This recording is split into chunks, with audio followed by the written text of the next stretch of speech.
Alright folks, our last video of notes for the electrostatics unit. There are other videos of demonstrations of things and help with the labs, but this is the 7th and final video of notes for the unit.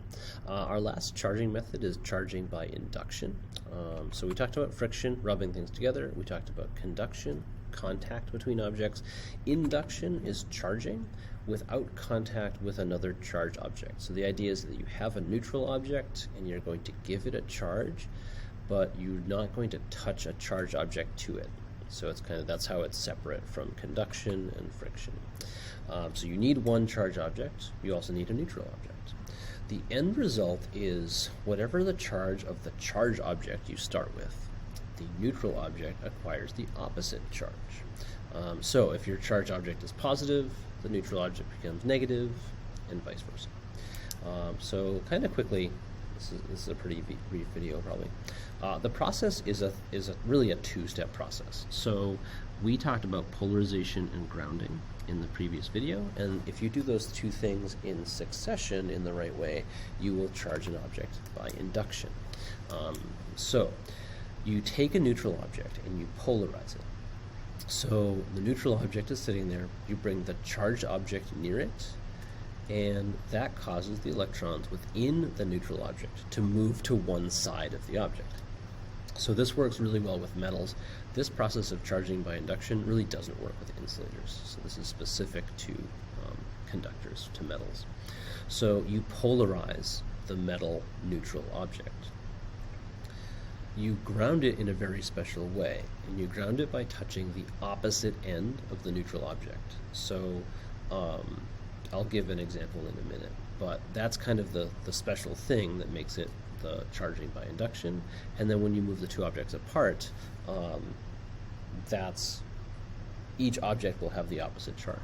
So we'll do kind of the same thing here. We'll say like this is going to be one object, this is going to be the other object, and I'll draw in the ground later, but you know, let's make this pretty simple.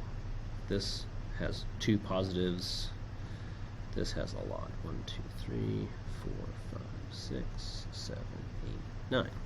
So this, we'll imagine that this is negatively charged. So we're going to put a lot of negative here. So 1, 2, 3, 4, 5, 6, 7, 8, 9.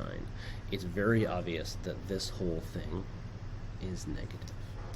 Now, when that object is moved in this general direction, it does not touch the sphere.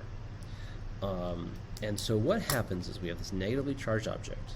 It's coming near this object that's neutral. I haven't drawn in the minus signs yet, but I will. This negative object comes near this object. Because this is a conductor, electrons are repelled from one another. So all the electrons in this sphere are going to get pushed to the right of the sphere.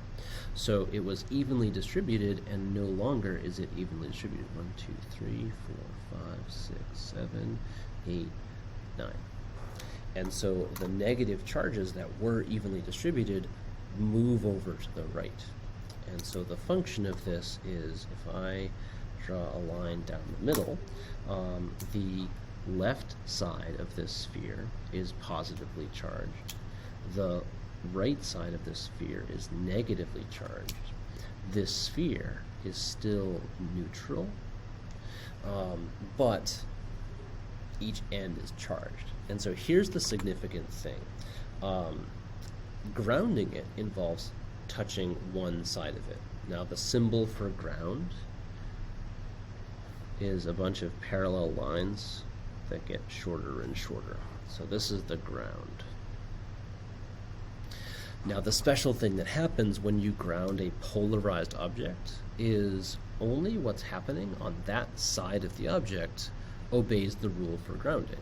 So if I cover up this side of the sphere is negatively charged. Ground will neutralize that. And so when I touch this sphere, the extra negative charge will move out of it. So I'm going to try and put this in a different color, but the electrons will move into the ground. Now, that normally only happens with a charged object, but because it's polarized, it's essentially behaving like a charged object. The end result is that this object, and I'm not going to draw the individual things, this object is still negative. I am going to draw the individual charges for this one. Okay, so again, grounding an object, you can't change the number of protons in an object just by touching it. So it still has the 9. It used to have 9 negative charges that I drew in it, but because it lost some electrons, it doesn't have that many. So we're going to say now it has like 4 or something like that. This object now has a positive charge. And so that's charging by induction.